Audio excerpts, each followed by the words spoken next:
नमस्कार, स्वागत है आपका आध्यात्मिक कथाएं चैनल पर। हिंदू धर्म में हर दिन किसी न किसी देवता या देवी को समर्पित है। शनिवार का दिन भी शनिदेव की पूजा उपासना, उनका आशीर्वाद पाने का दिन है। शनिदेव को ग्रहों का राजा कहा जाता है। भगवान भोलेनाथ ने इन्हें न्याय के देवता की उपाधि दी है।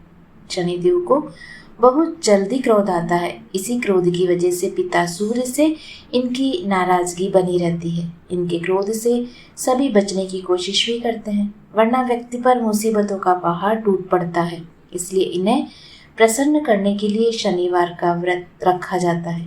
व्यक्ति शनि दोष से बचने और उन्हें शांत रखने के लिए अनेक उपाय करता है। शनि कृपा से व्यक्ति को सुख और वैभव की प्राप्ति भी होती है। जो लोग शनिवार का व्रत करते हैं उनको पूजा के समय शनिवार व्रत कथा का श्रवण करना चाहिए। तो चलिए आप हमारे साथ और बिना देर किए हम प्रारंभ करते हैं शनिवार व्रत की कहानी। एक बार सभी 9 ग्रहों सूर्य, चंद्र, मंगल, बुध, बृहस्पति, शुक्र, शनि, राहु और केतु में बहस हो गई कि कौन सबसे बड़ा है। आपस में लड़ने के बाद सभी देवराज इंद्र के पास पहुंच गए। इंद्र असमंजस की स्थिति में निर्णय नहीं दे पाए, परंतु उन्होंने सभी ग्रहों को सुझाव दिया कि पृथ्वी पर राजा विक्रमादित्य ही इसका फैसला कर सकते हैं, क्योंकि वे बहुत ही न्यायप्रिय राजा हैं। सभी पृथ्वी पर राजा विक्रमादित्य के पास गए और उन्होंने उनके आने का कारण बताया। राजा उनकी समस्या को सुनकर बहुत परेशान हो गए। उनको चिंतित होना वाजिब था, क्योंकि जिसको भी किसी से छोटा बताया जाता वही क्रोधित हो जाता।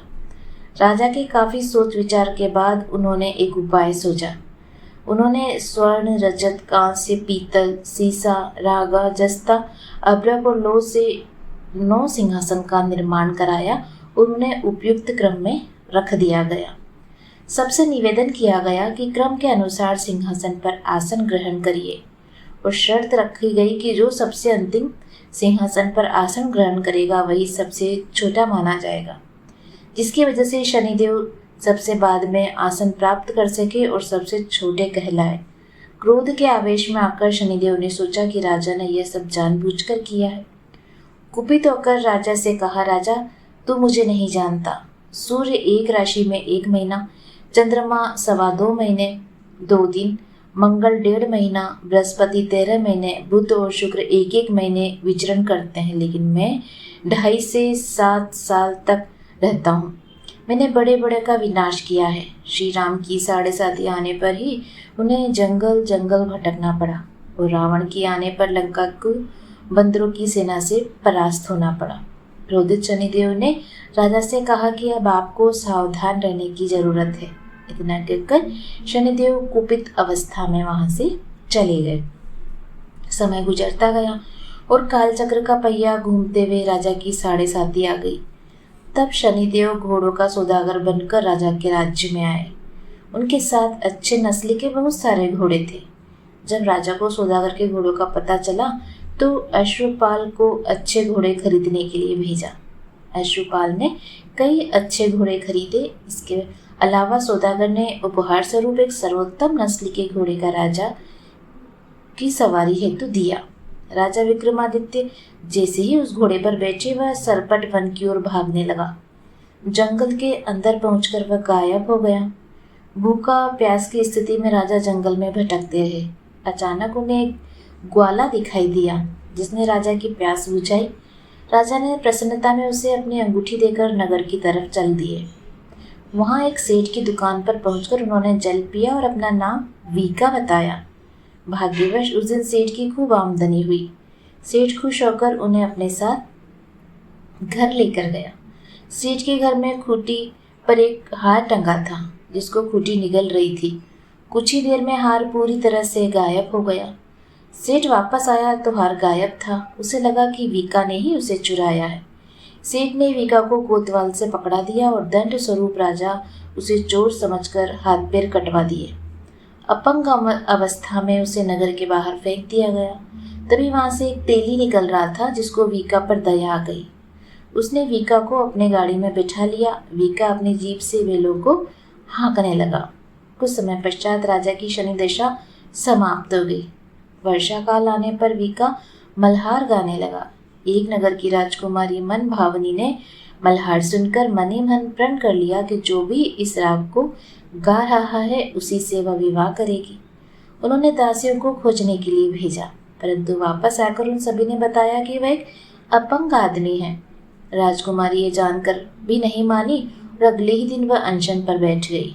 जब लाख समझाने पर राजकुमारी नहीं मानी, तब राजा ने उसे तेली को बुलवा भेजा और वीका से विवाह की तैयारी करने के लिए कहा गया। वीका से राजकुमारी का विवाह हो गया।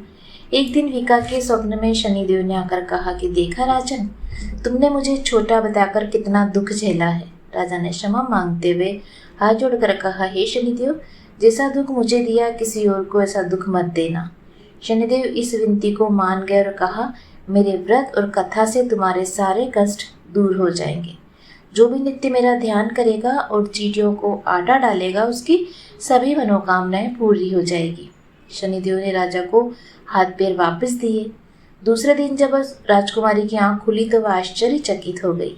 वीका ने मनभावनी को बताया कि वह उज्जैन का राजा विक्रमादित्य है। मनभावनी खुशी से फूले नहीं समा रही थी। राजा और नगरवासी सभी अत्यंत प्रसन्न थे। सेठ ने जब यह सुना तो वह पैरों पर गिरकर क्षमा मांगने लगा। राजा ने कहा, यह सब शनिदेव के कोप का प्रभाव था, इसमें किसी का कोई दोष नहीं।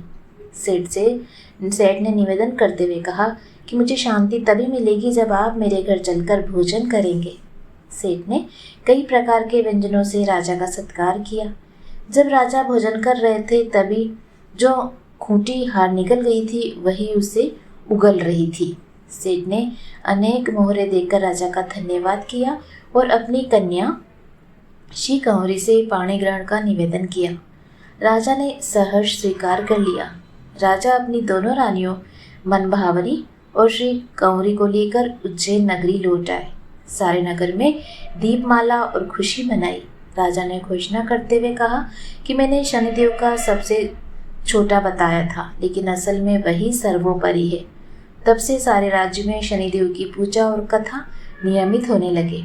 सारी प्रजा के बीच खुशी और आनंद का वातावरण बन गया। शनिदेव के व्रत की कथा जो भी सुनता या पढ़ता है उसके सभी कष्ट दूर होते हैं। शनिदेव भक्तों की समस्त मनोकामनाएं पूर्ण करते हैं। उम्मीद है आपको आज की कहानी पसंद आई होगी। इसी तरह की हिंदू धर्म से जुड़ी कहानियाँ, पूजा विधि, व्रत के बारे में जानने के लिए आप हमारे चैनल से जुड़े हैं तो सब्सक्राइब अवश्य कीजिए। जय शनिदेव। धन्यवाद।